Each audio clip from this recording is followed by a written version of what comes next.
நீங்கள் ஆசைப்படுறது தப்புன்னு சொல்ல, நீ ஆசைப்படுங்க, எல்லாத்துக்கும் ஆசை, எல்லாத்துக்கும் ஆசைப்படுங்க, அதை பற்றி தப்பே இல்லை. ஆனால் இந்த ஆசைக்கு நிறைவேறாதுங்கிற ஒரு பக்கம். ஆனால் நிறைவேறனாலும் ஸ்மார்ட் ஒர்க்கு 90, ஹார்ட் ஒர்க் 10. சும்மா அப்படியே ஒரு சைனை போட்டு காசு ஆகிட்டு போய் அவ்வளோதான்ப்பா, எனக்கு 10 ரூபா இருந்தால் போதும்ப்பா, எனக்கு 100 ரூபா இருந்தால் போதும்ப்பா. ஆனால் இதே துலாமில் இருக்குதுன்னு வச்சுங்களேன். ஒரு படத்தில் சொல்லுவல, ஆடி போய் அவன் வந்து அது சூப்பர் டாப்பாக வருவான்ல, அதுமாரி எப்போ எத்தனை ஆடி போனாலும் இவர் இப்படி தான். யாராச்சும் விருச்சகத்தில் சனி பகவான் இருந்து அவங்கள்ட்ட மட்டும் போட்டியே போட்டுறாதீங்க தயவு செய்து. மேஷ லக்னம் கடகத்தில் சனி பகவான் இது இருக்க உலகத்திலே பொதுவாகவே கடகத்தில் சனி பகவான் இருக்கவே கூடாது. மேஷத்துலேயும் கடகத்துலேயும் சனி பகவான் இருந்துச்சுன்னு வச்சுங்களேன், அது எதிர்பார்த்த மாரி இருக்குமானா எதிர்பார்த்த மாரி இருக்காது. ஆனாலும் கடகத்தில் இருக்கக்கூடிய சனி பகவான் ரொம்ப கஷ்டம் எப்படின்னா ஒரு எக்ஸ்ட்ரீமான ஒரு கஷ்டம். அது இதுதான் அப்படின்னு கிடையாது. நீ இந்த வேலை தான் பார்க்கணும், அந்த வேலை தான், நீ எந்த வேலை செஞ்சாலும் அது ஒரு சோம்பேறித்தனமாக இருக்கும், தன்னை சுருக்கிக்கும். வலின்னு ஒன்று இருக்குல்ல, அதாவது இந்த மேல் வலி இல்லை, அவங்க எதுவுமே இனம் புரியாத ஒரு காலம் சொல்லுவோம்ல, என்னமோ ஒன்று அப்படிம்பாங்கல்ல. நம்ம வந்து நான் வந்து ஒரு இடத்துக்கு போகிறேன், நான் வந்து வெறுத்து போகிறேன், நான் வந்து என்னை வந்து நானே வெறுக்கிறேன், எனக்கு இதெல்லாம் பிடிக்கலை, என்னை இதெல்லாம் வேண்டாம், நெகட்டிவ் திங்கிங். இது திரும்ப இதே அவங்க முடிவு எடுப்பாங்க. அதாவது ஒரு சிறுமூளை ரொம்ப எக்ஸ்ட்ரீமாக வேலை செய்யுது அவங்களுக்கு. சிறுமூளை எல்லாம் இல்லை, இது வேறு இது வந்து அதுக்கு மேலே இருப்பார் தலைவர். இவர் என்ன பண்ணுவார்னா, இவர் எக்ஸ்ட்ரீமாக வேலை செய்வார். இவர் வந்து எப்படின்னா பழைய கால ஒரு நினைவுகளை வந்து நினைவுபடுத்திக்கிட்டு, எப்படின்னா உதாரணம் நடந்ததையே திரும்ப நினச்சி இப்படி பண்ணியிருந்துருக்கலாமே அப்படி இல்லை. இவங்க என்ன பண்ணுவாங்கன்னா, இவங்களுக்கு யாராச்சும் ஒரு ரோல் மாடலாக ஒருத்தர் வச்சுருப்பாங்க. இப்போ நான் உதாரணமாக வந்து நான் இப்போ வள்ளலாரை நினச்சிக்கிறேன், ரமண மகர்ஷி நினச்சிக்கிறேன், இல்லை நீம் குரலி பாபா நினச்சிக்கிறேன். இப்போ இந்த நீம் குரலி பாபா நினச்சிக்கிட்டு நான் அவரை வந்து ஃபாலோ பண்ணுறேன். இது அவர்கிட்ட கூடிய நல்லதோ அவர்கிட்ட கூடிய விஷயங்களே நம்ம எடுத்துக்கிறது நல்லது. ஆனால் இவங்க என்ன பண்ணுவாங்கன்னா, அவர் ஏன் நம்மளை பார்க்கலாம், எங்கேயோ கேட்டது, எங்கேயோ பார்த்தது, யாரோ சொன்னது, இது படிச்சிருக்கலாம், கேட்டிருக்கலாம், பார்த்துருக்கலாம், இது பொய்யா உண்மைங்கிறது ஆய்வு கிடையாது. ஆய்வே பண்ணாமல் அதுதான் அது உண்மைன்னு சொல்லிட்டு அது போக்கிலேயே போகிறது. ஆனால் போனதும் பிறகு அது நல்லா இல்லையே, மறுபடியும் யூட்டை நடிக்க முடியாது, திரும்பவும் முடியாது. கடகத்தில் இருந்துச்சுன்னா வாழ்க்கை வந்து எப்படின்னா திக்கு முக்கம் ஆடக்கூடிய ஒரு வாழ்க்கை. அது மேஷ லக்னம் போணுச்சு, நீங்கள் என்ன தான் 10 லட்சம் இல்லை 10 கோடியே வந்தானே, வேலை செஞ்சானே, தொழில் செஞ்சானே, என்ன தான் தொழில் செஞ்சானே, ரியல் எஸ்டேட் பண்ணான்னா உலகத்தில் நீங்கள் என்ன 10ஆம் தேதி நாளில் இருந்துச்சா ரியல் எஸ்டேட்டு சூப்பராக ஓடும். நீங்கள் என்ன காசு வந்தாலும் நான் இதோட சொன்னேன், திருப்தி நிம்மதிங்கிற வார்த்தையை அழிச்சிட்டுன்னு சொன்ன மாதிரி, நீ கடகத்தில் சனி இருந்துச்சுன்னா அந்த 2 வார்த்தைக்கு என்ன அர்த்தம்னு கூட தெரியாது, ஒன்றுமே பண்ண முடியாது. ஆனால் எத்தனை பேர் வந்துட்டேன், அப்படியெல்லாம் பண்ண முடியாதுங்க. கிடைச்சதை வச்சு திருப்தி அடையாது மனசு. கிடைச்சதுன்னு நிறையவும் கிடைக்கும். நீ இவங்க தானே ஒதுக்கிக்கிறாங்க, இவங்க தானே வெறுக்கிறாங்க, இவங்க தானே வேண்டான்னு சொல்கிறாங்க, இவங்களுக்கு தானே அந்த புரிதல் இல்லை. நானும் பார்த்துருக்கேன். நானும் நிறைய பேரை பார்க்கும்போது அந்த ஒரு உணர்தல் நிலையோ அது புரிதல் நிலை எக்ஸ்ட்ரீமாக இருக்கும். அதுதான் ஆச்சரியம். அதாவது ஏதோ வந்து டேலண்ட்டும் அப்படி அவ்வளோ இருக்கும் அவங்கள்ட்ட. டேலண்ட், சரியான டேலண்ட், நல்ல டேலண்ட், அதுதான் கோவம். அங்கிட்ட இருக்கிற அது ஸ்கில்லாக இருக்கும். மிதனத்தில் கூடிய சனி பகவான் இது நல்லா எல்லாத்துக்கும் செயலும் அப்படி இருக்கும், அந்த செய்கையும் அப்படி இருக்கும், ரொம்ப ஆச்சரியமாக இருக்கும். ஆனாலும் இருந்தும் அவங்க வந்து அப்படி ஒரு இது, அதட்டு இவங்களை பொறுத்தளவு கொஞ்சம் கஷ்டப்பட்டு தான், ரொம்ப கஷ்டப்பட்டு தான் முன்னேறுவாங்க. கூட்டு தொழில் அவங்களுக்கு செட் ஆகும், சூப்பராக செட் ஆகும். ஆனால் இவங்க யாரும் சேர மாட்டாங்க. இவங்க சோம்பேறித்தனமாக இருக்கும்போது எப்படிங்க அதை வந்து அனலைஸே பண்ண முடியாது. நீங்கள் அப்புறம் வர்றதுனால தான் அழைச்சிட முடியும். வீட்டுள்ளே இருந்தால் நாங்கள் எப்படி என்ன பண்ண முடியும்? வரணும், உட்காரணும், பேசணும், படிக்கணும், எழுதணும், மறுபடியும் திரும்ப பார்க்கணும். என்ன அப்படியே ஜீம்பூம்பாவே நடந்துருமா என்ன? எனக்கு என்ன புரியலையே. எனக்கு எல்லாருமே ஜீம்பூம்பா மாரி அப்படியே படிக்காமல் இவர் சுற்றிட்டு இருக்கார்ல இவர் அப்படிங்கிற மாதிரி. படிக்கணும், உட்காந்து காலைல எழுந்திரிக்கணும், மறுபடியும் உட்காரணும், திரும்ப உட்காரணும், 10 தடவை உட்காருங்களேன், 11ஆவது தடவை, அது அப்படியே அவ்வளோ சந்தோஷமாக இருக்கும். இந்த கடகத்தில் தானே இருக்கும்போது தொழில்கள் வந்து வேலை தான் அதிகமாக இருக்கும். ஃபஸ்ட்டு எழும்பாது, அதாவது வாழ்க்கையில் வந்து ஒரு எழுந்திரிக்க முடியாத ஒரு சோம்பேறித்தனமான ஒரு நிலையை ஏற்படுத்தும். அடுத்தது சிம்மத்தில் சனி பகவான், இந்த மேஷ லக்னம் சிம்மத்தில் சனி பகவான், இது வாழ்க்கையில் வந்து ஒரு எக்ஸ்ட்ரீமான ஒரு நிலை. இது வந்து அதாவது எப்படின்னா, இந்த கடலில் வந்து மொத்த கடலும் என்னோடங்கிற மாரி இந்த மேஷ லக்னத்துக்கு சிம்மத்தில் சனி பகவான் இருக்கவே கூடாது. சிம்மத்தில் சனி இருந்துச்சுன்னா, நீங்கள் இந்த கடகத்தில் சனி இருந்துச்சுன்னா ஒரு 90% பாதிப்புனா இதில் 80% பாதிப்பு இருக்குன்னா, பொதுவாகவே அது வேலையாக இருக்கலாம், இல்லை இயற்கை வந்து பொதுவாகவே இந்த மேஷலக்கணத்துக்கு இது சிம்மத்தில் சனி பகவான் இருக்கக்கூடாது. உங்களுக்கு என்ன மாதிரி அந்த நம்பிக்கை அதிகமாக இருக்குமா, நம்பிக்கை இல்லை இயலாமை அதிகமாக இருக்கும்? இயலாமைங்கிறத விட நான் ஒரு விஷயத்தை ஆசைப்பட்டால் இப்படி தான் நடக்கணும், நான் இப்படி தான் நடப்பேன், நான் இப்படி தான் பண்ணுவேன், நான் இப்படி தான் முடியும். நான் ஐடி படிச்சிருக்கேன், நான் ஐடி தான் போவேன். கற்பனைக்குள்ளே வாழ்கிறது. கற்பனையின் அப்படின்னு சொல்லிக்கிட்டே ஒரு 100 கற்பனையை போட்டுங்க. இவங்க ஆசைகள் அளவுக்கு ஓட முடியாது. ஆசைகள் நான் ஆசைப்படுறது கரெக்ட். நீங்கள் ஆசைப்படுறது தப்புன்னு சொல்லலை, நீங்கள் ஆசைப்படுங்க, எல்லாத்துக்கும் ஆசைப்படுங்க, அதை பற்றி தப்பே இல்லை. ஆனால் இந்த ஆசைக்கு நிறைவேறாதுங்கிற ஒரு பக்கம். ஆனால் நிறைவேறனாலும் இவங்களோட ஆசைக்கும் இவங்களுடைய தேவைகளுக்கும் ஒன்றுக்கும் பொருத்தமே இருக்காது. நீங்கள் படித்தது பிஹெச்டி, நீங்கள் வந்து இப்போ வேறு ஏதோ ஒரு வேலை, இப்போ டைலரிங் வேலைக்கு அப்ளை பண்ண சொல்கிறேன், நீங்கள் அப்ளை பண்ணுவீங்கன்னா நீங்கள் அப்ளை பண்ணுவீங்க. இப்படி நீ பிஹெச்டி படிச்சு ஒரு வாத்தியார் வேலைக்கு அப்ளை பண்ணீங்கன்னா கரெக்டுங்க, அப்போ கரெக்டாக ஒரு பிஹெச்டி படிச்சிருக்காரு. ஆனால் நீங்கள் எதுக்கு வேலை பார்க்க? ஒரு டைலரிங் வேலை சம்மந்தப்பட்டது ஒரு சும்மா ஒரு என்ஜிஓவில் ஒரு டைலரிங் சொல்லிக் கொடுக்குறது ஒரு வேலை இருக்குது. ஒன்று டைலரிங் உங்களுக்கு தெரியும், நீங்கள் எதுக்கு அப்ளை பண்ணுவீங்கன்னா 100 அப்ளிகேஷனை போட்டு வச்சிடும். ஆனால் 100 அப்ளிகேஷன் போகாது. இது எனக்கு பிடிக்கலை, அது எனக்கு பிடிக்கலை. நீங்கள் கலெக்டர் வேலையே கொடுத்தாலும் பிடிக்காது. சிம்மத்தில் நீங்கள் எழுதி வச்சிங்க, சிம்மத்தில் சனி இருந்துச்சுன்னா எல்லாம் அப்படி இப்படி ஓஹோ அப்படி இப்படிங்கும். அதான் சொல்கிறேன்ல, உண்மையிலே அவங்களுடைய ஆசைகளும் தேவைகளும் சுத்தமாக சம்மந்தமே இருக்காது.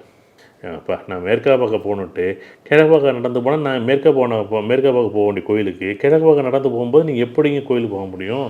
நீங்கள் சுற்றியில் போகணும். அப்புறம் இங்கே கோவில் இருக்குது, இங்கே வரணும்ல, நீங்கள் இங்கே இருந்துக்கிட்டு இங்கே போனால் ஆப்போசிட் டைரெக்ஷனில் போனால் எப்படி கோயில் கிடைக்கும்?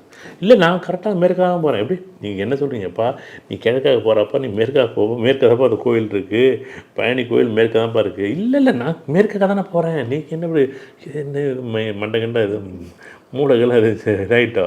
எப்படி இப்படியே சொல்லுவோம். எப்படின்னு நான் உண்மையிலே நடந்து போகிறது நான், ஜாதகர் என்ன சொல்லுவார், ஆப்போசிட்டில் நடந்து போயிட்டு நான் போகிற பாதை சரின்னுட்டு சொன்னால் கூட கேட்க மாட்டார். சரி, அதேமாரி கண்ணில் தண்ணி போன்றதுன்னு வச்சுக்கோங்களேன், ஒரு எக்ஸ்ட்ரீமான ஒரு நிலை, எல்லாத்துக்கும் இழுத்து பறித்து போட்டு அடித்து அப்படியே மேலே எங்கேயும் உருட்டி எல்லாத்தையும் இழுத்துக்கிட்டு சகட்டு மேலேக்கு ஆடோல் பண்ணி அதை பண்ணி இதை பண்ணி அப்படி பண்ணி இப்படி பண்ணி எல்லாத்தையும் அப்படி மொத்தத்தையும் நீ அதான் சொல்லல கடகத்தை வெற்றி பெறுவாரா? ஆமாம் கண்டிப்பாக உண்டு, பெரிய லெவலில் உண்டு. அந்த வார்த்தை நல்லாயிருக்கும். அது எப்படி இருக்கும்போது சொல்ல தான் ஆகணும். யாருக்காச்சும் கன்னி ராசியில் சனி பவன் இருந்து மேஷலக்கணம் போகும்போது அது ஒரு எக்ஸ்ட்ரீமான இல்லை. தொழிலுக்காக கடன் வாங்குவாங்க இல்லையா? கடன் இருக்காமல் தான் செய்யணும். என்னங்க நீங்கள் ஒரு 10 கோடி ரூபாய்க்கு ஒரு ஹாஸ்பிட்டல் கட்டுறீங்க, கையில் பணத்தை வச்சுட்டா கட்டுறீங்க, பணத்தை வச்சுருந்தாலும் அடுத்த நாள் வந்து பிடிச்சி விடுவாங்க. கடன் வாங்கி தாங்க ஆகணும். நீ வேணுமோ வேண்டாமோ, இது இயற்கையான ஒன்று. எப்படி நீங்கள் மறுபடியும் நான் சொல்கிறேன், நீங்கள் கண்ணில் மட்டும் சனி பகவான் இருந்துச்சுன்னா நீங்கள் செய்கிற தொழிலே சூப்பராக இருக்கும். நீங்கள் ஆடு மாடு விற்கலாமா, கோழி விற்கலாமா, மாட்டு பண்ணை வைக்கலாமா, ஆட்டு பண்ணை வைக்கலாமா, நீங்கள் வந்து ஹாஸ்பிட்டல் கட்டலாமா, ஹாஸ்பிட்டல் கட்டி லீஸுக்கு விடலாமா, இடம் வாங்கி விற்கலாமா, தொழில் பண்ணலாம். நீங்கள் என்ன தொழில் பண்ணாலும் சரி, நீங்கள் நல்லது கெட்டது அதெல்லாம் எதையும் பார்க்க மாட்டார். அதான் சொல்கிற கசாப்பு கடையை 10 கசாப்பு கடை உருவாக்கும்பார். 100 ஆடை 10 கடைக்கு விற்றுடு அப்படிம்பாரு. மல்டிபிள் ஆகிற டேலண்ட் வந்து அவங்களுக்கு இருக்குது. எதை வேணாலும் சமாளிப்பார். பிரச்சனைகளை வந்து சாதாரணமாக வந்து கையாளக்கூடிய ஒரு திறன் இருக்கும். ஒரு கோர்ட்டில் ஒரு கேஸு ஜெயிக்கணும்னு வச்சுக்கலாம், ஒரு வக்கீலாக இருந்து கண்ணில் சனி பகவான் வச்சுன்னா அதெல்லாம் திமிங்கல மாதிரி எங்கிட்ட வந்து அங்கிட்ட வந்து அதெல்லாம் வந்துடுவார். அது என்ன பண்ணுவார்னே தெரியாது, ஜெயிச்சிடுவார். ஆனால் அது ஜெயிக்கான்னு தெரிஞ்சிச்சுன்னு வச்சுங்களேன், போகவே மாட்டேன். நீங்கள் 1 லட்சம் இல்லை 1 கோடி ரூபா கொடுத்தாலும் நான் வரலடா என்னை விட்டுறாரு. அந்த டேலண்ட் இருக்கும். அதேமாரி பொதுவாக வந்து துலாமில் இருக்கக்கூடிய சனி பகவான் இந்த இடத்துல தான் பாயிண்ட்டுக்கு சொல்லணும் சார். துலாமில் சனி உச்சம் சூப்பராக இருக்கும் அப்படின்றாங்க. நிறையா எனக்கு தெரிஞ்சு இவர்கள் வந்து ஒரு பெரிய ஏமாளிகள்லாம் சொல்ல முடியும். நல்ல ஸ்கில் இருக்கும், நல்லா ஒரு புத்தி கூர்மை இருக்கும், நல்ல ஒரு தொழிலை செய்யக்கூடிய திறமைகள் இருக்கும்.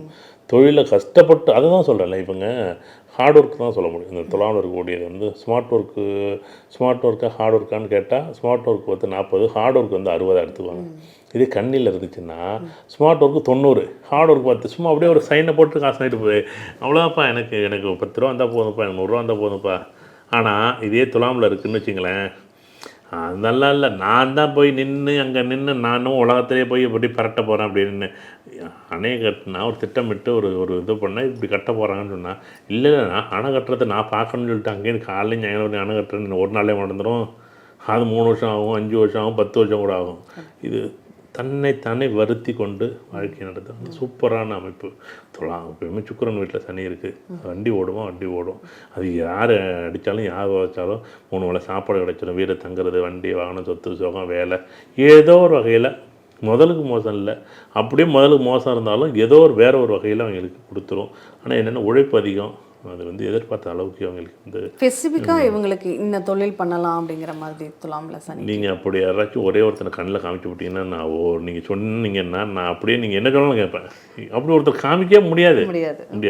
நீங்கள் கண்ணு கட்டினது ஒரு வரைக்கும் காலையில் ஒன்று, மத்தியானம் ஒன்று, சாயங்காலம் ஒன்று, அடுத்த நாள் ஒன்று, அடுத்த நாள் ஒன்று, அடுத்த நாள் ஒன்று, அடுத்த நாள் ஒன்று, நீங்கள் என்ன எப்படிங்கிறீங்க என்னென்னலாம் பார்க்குறோம்பளோ எப்படி இன்றைக்கி என்னென்ன நிகழ்வுகள்லாம் நான் தொழிலாக பார்க்குறேன். கேரி பேக்கு தயாரிக்கிற கம்பெனிக்கு போயிட்டு வந்தால் நாளைக்கு கேரி பேக்கு தயாரிக்கலாமாங்க, அடுத்த நாள் நல்லா மெழுகுவரி தயாரிக்கலாமாங்க, அடுத்த நாள் ரியல் எஸ்டேட் பண்ணிடலாமாங்க, அடுத்த நாள் தென்னை மரம் வச்சு சாவடி பண்ணலை. என்னையா உன் வாழ்க்கை? நீ என்னைக்காச்சும் ஒரு முடிவு கூட எடுக்க மாட்டியா? எடுக்கவே மாட்டேன், எடுக்கக்கூடாது. அப்போ துலாமில் இருந்துச்சுன்னா தொழில் செய்யவே கூடாது. வேலைக்கு போகலாம், கஷ்டப்படலாம், நல்லாயிருக்கும். ஆனால் நீங்கள் என்ன தான் பண்ணாலும் தயவு செய்து நான் எப்பயும் சொல்கிறேன், துலாமில் சனி இருந்துச்சுன்னா நீங்கள் எதுவுமே செய்யாமல் இருக்கிறது தான் பெஸ்ட்டு. நீங்கள் தொழில் செஞ்சீங்கன்னா நீங்கள் இன்றைக்கி ஒன்றும் இல்லை, நீங்கள் ஒரு ஃப்ளெக்ஸ் பிரிண்டிங்க, ஃப்ளெக்ஸ் கடை வச்சாச்சு. இவருக்கு டிசைன் தெரியும், ஃப்ளெக்ஸ் கடை வச்சாச்சு. எப்படி 3 நாள் கரெக்டாக காலைல 6 மணிக்கு எழுந்திரிப்பார், குளிப்பார், பட்டையை போட்டார், போய் அப்படியே மோசம் வந்திருப்பார். ஒரு வாரம் கழிச்சு 6 மணிங்கிறது 6:30 மணி ஆகும். அடுத்த ஒரு மாதம் கழிச்சு 7 மணி ஆகும். அடுத்த 1.5 மாதம் கழிச்சு 8 மணி ஆகும். அடுத்த 9 மாதம் 10 மாதம் கழிச்சு 10 மணி தான் எழுந்திரிப்பார். எப்படி 10 மாதத்தில் மொத்தத்தையும் மூடிடுவார். எப்படி அவ்வளோதான். 6 மணிக்கு ஆரம்பித்து 10 மணி வந்துட்டா முடிஞ்சு போச்சு. அடுத்து நான் வரல, நீங்களே பார்த்துக்க. 10 மாதம் நீங்கள் வேணால் எழுதி வச்சுங்க. ஏன்னா கிரகம் நேரம் என் பிள்ளை ஒரு ஒரு படத்தில் சொல்லுவல, ஆடி போய் அவன் அது சூப்பர் டாப்பாக வருவான்ல, அதுமாரி எப்போ எத்தனை ஆடி போனாலும் இவர் இப்படி தான். யாரையும் கொஞ்சம் மாற்ற முடியாது. நான் இதான் சொல்கிறேன்ல, ரொம்ப டேலண்ட் இருக்கும். ஆனால் ஒரு விஷயத்தை இப்போ இதில் என்ன ஒரு பெரிய ப்ளஸ் என்னென்னா, இந்த ஜோதிடம் படிக்கிங்கன்னு சொன்னதுக்கு காரணம் என்ன, சப்போஸ் இப்போ எனக்கு தெரியலைன்னு வச்சுங்களேன், அதை உங்கள்கிட்ட கேட்குறதால என்ன குறைஞ்சி விட போகுது? கேட்கவே மாட்டார். அதான் ஆச்சரியமாக இருக்கும். எனக்கு அது தெரியலைன்னா எனக்கு அதை சொல்லுங்கள், இது எப்படி எனக்கு தெரியலை, நான் எனக்கு தெரியல அப்படி தான் கேட்பேன். எல்லாமே தெரிஞ்சு எல்லாம் உலகத்தில் என்ன நம்ம கற்றுக்கிட்டா பிறந்தோம். காது கொடுத்து கூட இருக்க மாட்டேன். காது கொடுத்து இங்கே யாரோ ஒருத்தர் காது கொடுத்து கேட்டுருன்னு சொல்லுங்கள். நீங்கள் வேணால் யாரை வேணால் எடுத்துங்க, காது கொடுத்து அவங்க கேட்டுட்டானே ஜெயிச்சிடுவோம். ஆனால் காது கொடுத்து கேட்கவே மாட்டாங்க. நீங்கள் எத்தனை பேர் வேணாம், ஏன்னா நான் பார்த்துருக்கேன். ஏன்னா ஒருத்தர் 2 பேர் இல்லை, ஒரு 500 பேரெல்லாம் பார்த்துருப்பேன். ஒருத்தர் கூட என்னுடைய நண்பர், ரொம்ப வேண்டிய நண்பர் ஒருத்தர், மிகச்சிறந்த மனிதர், சிறந்த மனிதர்னால் நான் ஒருத்தரை நான் மதிப்பேன்னா அவரை தான் நான் மதிப்பேன். ஆனால் இன்னைக்கு வரைக்கும் அவர் யார் பேச்சும் கேட்டதில்லை, யார் பேச்சும் கேட்டதில்லை, நம்மளை பேசவே விட மாட்டார். எனக்கு அதுதான் ஆச்சரியமாக இருக்குது. பரவாயில்ல, இயற்கை இப்படி தான் படைச்சிருக்கு இருக்குது, நம்மளை திருத்தவே முடியாது. ஏன்னா அது அப்படி தான் இருக்கும். துலாமில் இருக்கக்கூடிய சனி பகவான், அடுத்தது விருச்சிகத்தில் இருக்கக்கூடிய சனி பகவான், இது எல்லா இடத்துலையும் போந்து பொருட்டு. நான் அதெல்லாம் என்ன கஷ்டமாக இருந்தாலும், என்ன இடமா இருந்தாலும் சரி, மேலே கீழே ஏறி இறங்கி அப்படி இப்படி அங்கே ஓடி இங்கே ஓடி ஏதாச்சும் அதை வாழ்க்கையில் ஏதாச்சும் முயற்சி பண்ணி அது முடியலையோ. சின்ன வயசில் பார்த்திங்கன்னா ஒரு டீ கடையில், சின்ன வயசில் பார்த்திங்கன்னா அரசியலில், சின்ன வயசில் பார்த்திங்கன்னா ஒரு 10 பேர் கூடக்கூடிய இடத்துல இந்த பயலோ நிற்பாங்க. அவங்க பார்த்திங்கன்னா விருச்சிகத்தில் சனி இருக்கும். நீங்கள் ஆச்சரியமாக இருக்கும். நீங்கள் எங்கேயும் பாருங்கள், 4 இடத்துல போகிறது, 4 இடத்துல உட்கார்றது, 4 பேர்கிட்ட பேசுகிறது, 4 பேர்கிட்ட சிரிக்கிறது, பழகிறது, மக்களை கொண்டாடுறது, செய்கிறது, சேவை செய்கிறது. கஷ்டம் இருக்கும், கஷ்டம் இல்லைன்னு ரொம்ப கஷ்டப்படுவேன் எனக்கு சின்ன பிள்ளையில். ஆனால் ஒரு 35-40 வயசுக்கு பிறகு என் வாழ்க்கை பெருசாகும், பெரிய வாழ்க்கை மாறும். அதை தொட்டு நான் எங்கேயாச்சும் விருச்சிகத்தில் சனி இருந்தால் நீ கவலைப்படாத, இன்றைக்கி இருந்தாலும் உனக்கு மாறும். ஆனால் விருச்சிகத்தில் சனி உனக்கு கஷ்டத்தை கொடுத்தாலும் உன்னை கையை விட்டுறாது, உனக்கு கஷ்டத்துக்கு. ஏன்னா அந்த துலாமில் இருக்கக்கூடிய சனி பகவான் எல்லா ஏகபோகங்களையும் 3 வேளை உட்கார சாப்பாடு போடும். அதான் ஆச்சரியமாக இருக்கு. என்னடா அது, நீ துலாமில் இருக்கக்கூடிய சனிமான உடம்பட்டியான்னு கேட்காதீங்க. அதுக்கு அப்படி தான். ஏன்னா இதை சொல்லிட்டு இங்கே சொன்னால் இவனுக்கு சாப்பாடே கிடைக்காது. இவன் சாப்பாடே கிடைக்காதவருக்கு இவர் 3 வேளை 4 வேளை சாப்பாடு கிடைக்கும், இதை கொண்டாட மாட்டாங்க. ஆனால் இங்கே இந்த சனி பகவான் சாப்பிடாது. ஆனால் விருச்சிகத்தில் இருந்த சனி. ஆனால் இது ஒரு நாள் பூம் ஆகிட்டுன்னு வச்சுங்களேன், அவன் ஒன்றுமே பண்ண முடியாது, அடிச்சு தூக்கிட்டு போடுவேன். எல்லோரும் யாராக இருந்தால் தானே, எதிர்த்தாப்புல இது காட்டாறு மாரி மரமாவது செடியாவது காட்டாவது கட்டுப்படுத்தவே முடியாது. அதெல்லாம் கட்டுப்படுத்தவே முடியாது. அணையாவது எல்லாத்தையும் அள்ளி அடிக்கிட்டு போடும், ஒன்றும் பண்ண முடியாது. அது நான் ஒரு யாராச்சும் விருச்சகத்தில் சனி பகவான் இருந்து அவங்கள்ட்ட மட்டும் போட்டியே போட்டுறாதீங்க தயவு செய்து. அது யாராக இருந்தாலும் கடுமையாக வந்து அது நீங்கள் இந்த நம்ம சொல்லுவோம்ல தாய் அப்பா வந்து 8 அடி பஞ்ச புள்ள 16 அடி பையன்னு சொல்லுவோம்ல, அந்த மாதிரி கேரக்டர். நம்ம 8 அடி பஞ்சா அவனுக்கு 16 அடி பையங்க. அப்போ தேவையாது. ஏன் அது நமக்கு நம்ம அமைதியாக பொறுமையாக போகிறது தான் பெஸ்ட்டு. இதில் போய் ஏன்னா ஜாதகம் தெரிஞ்சு போச்சு இல்லை, ஜாதகம் தெரியலண்ணே ரஜேஷ் நம்ம யார் தெரியுமா என்ன விருச்சகத்தில் சனியா அப்படின்னு ஜாதகத்தில் சனி விருச்சகத்தில் இருக்கா அப்படின்னு நம்ம என்ன பண்ணுவோம், அமைதியாக உட்காந்துக்கணும். அமைதி ரஜேஷ் நீங்களே பாருங்க அப்படின்னு சொல்லி அப்படி அவ்வளோதான். அதை அவ்வளோ தான் பண்ண முடியும். இப்போ நம்ம வெளிநாடு போகிறோம், ஊரில் வந்து நம்ம ஒரு பைக் ஓட்டணும்னு வச்சுக்கலாம், ஒரு ரோட்டில் ஒருத்தர் நிற்கிறாரு, ஏன் ஓரமாக நிற்க மாட்டியா அப்படின்னு நம்ம கேட்போம். நான் இப்போ ஆந்திராவிலே இல்லை பீகார்லேயே போகிறேன், ரோட்டு ஓரத்தில் ஒருத்தன் உட்காந்துருக்கான், அங்கே போய் நம்ம பேசுவோம்ல, பேச முடியுமா, ஹிந்திலே தெரிஞ்சால் கூட பேசுவோம்ல. ஏன்டா இவன்ட்ட போய் பேசிக்கிட்டு நம்ம டயத்தை வேஸ்ட் பண்ணிக்கிட்டு இவன்ட்ட போய் ஏன்டா வளர்த்துட்டு. அதே நம்ம ஊரில் ஒரு பக்கத்து ரோட்டில் எங்கேயாச்சும் 2 பேரும் என்னங்கன்னா, ஏன் ரோட்டை விட்டு இறங்கி நிற்க மாட்டியா, ஏன் உனக்கு கண்ணு கார் வர்றது பைக் வர்றது உனக்கு கண்ணுக்கு தெரியலையா, என்னடா இந்த மாதிரி தான் வாழ்க்கை. அதை விட்டு விருச்சகத்தில் இப்போ தெரிஞ்சதை விட்டு நம்ம என்ன பண்ணுறோம், இங்கே சண்டை வளர்க்கணும், தெரியாத விட்டு அங்கே சண்டை வளர்க்க மாட்டோங்கிறோம்ல. அதுமாதிரி ஜோதிடம் தெரிஞ்சதை விட்டு இந்த விருச்சகத்தில் சனி இருந்துச்சுன்னா நீ தொழிலெல்லாம் சூப்பராக ஓடும், நல்லா இருப்பா. நீ அதை விட்டு அவன்கிட்ட நம்ம போட்டி போடக்கூடாது அவன்கிட்ட. அப்புறம் வந்து பார்த்திங்கன்னா தனுசில் சனிபவன், தனுசில் சனிபவன் இருந்துச்சுன்னா, அதாவது நீ தொழில் செஞ்சாலும் சரி வேலை பார்த்தாலும் சரி, ஒரு வாழ்க்கையில் வந்து ஒரு எக்ஸ்ட்ரீமான ஒரு காலகட்டம், இனம் புரியாத காலகட்டம். தயவு செய்து வாழ்க்கையே வெறுத்து போடும். எவ்வளோ ரொம்ப நல்லவங்க, ஆனால் கெட்ட பேர் முழுக்க அவனு தான் வரும். அவன் திருடனான், வந்தான், பார்த்தான், பேசினான், எடுத்தான், அவன் செஞ்சான், அவன் எடுத்துகிட்டு போனான், இப்படி போய் யாரோ ஒருத்தர் சொல்லி எழுப்பி விட்டு சங்கடப்படுத்தான். அதை விட்டு தனுசில் இருக்கக்கூடிய சனி பகவானாக இருந்தால் கொஞ்சம் கஷ்டப்பட்டு தான் ஆகணும், ரொம்ப பொறுமையாக இருக்கணும். அவசரப்பட்டு அது நீங்கள் செய்யுங்க, நீங்கள் அதை பார்க்குறீங்க, நீங்கள் பேசுனீங்க, நிரூபிக்க வேண்டிய அவசியம் இல்லை. நீங்கள் ஆனால் நிரூபிக்கணும்னு நினச்சா அது ரொம்ப கஷ்டம். அடுத்து மகரத்தில் சனி பகவான் ரொம்ப ஒரு எதிர்பார்த்த விட நல்லாயிருக்கும் வாழ்க்கை. மேசலகனம் 10லே இருக்கார், ரொம்ப சூப்பராக இருப்பார் அப்படின்னு சொல்லிடலாம். 11ஆம் வீட்டில் கும்பத்தில் சனி பகவான் இருந்தாலும் நல்லா இருப்பார்.